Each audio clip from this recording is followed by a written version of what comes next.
On entend beaucoup parler de l'économie verte, censée nous sauver de la crise climatique et favoriser un développement durable. Ça paraît prometteur, non ? Les grandes entreprises, les gouvernements et les investisseurs qui s'activent à sauver la planète et rendre l'économie verte. Mais qu'en est-il en pratique ?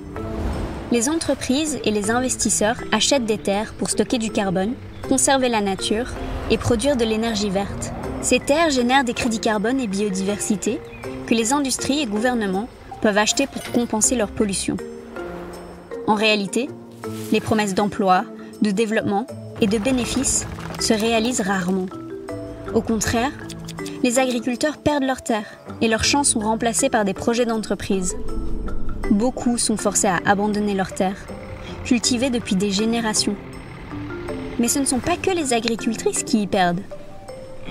Quand les terres agricoles sont retirées de la production locale, les prix alimentaires grimpent, l'exportation aussi, et la diversité alimentaire diminue. Les avantages pour le climat ?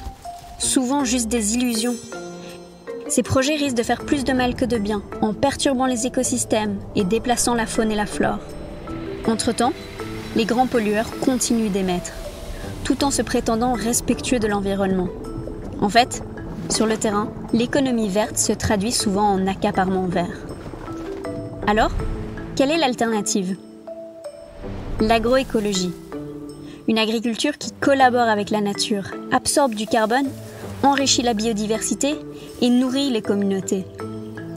La conservation menée par les communautés, où les personnes qui connaissent le mieux la terre la protègent. Et de réelles réductions d'émissions des secteurs polluants. La prochaine fois que vous entendrez parler de l'économie verte, souvenez-vous, les solutions carbone doivent prendre en compte le climat, l'environnement, les terres et les personnes qui en dépendent. La nature n'a pas besoin d'être vendue pour être protégée.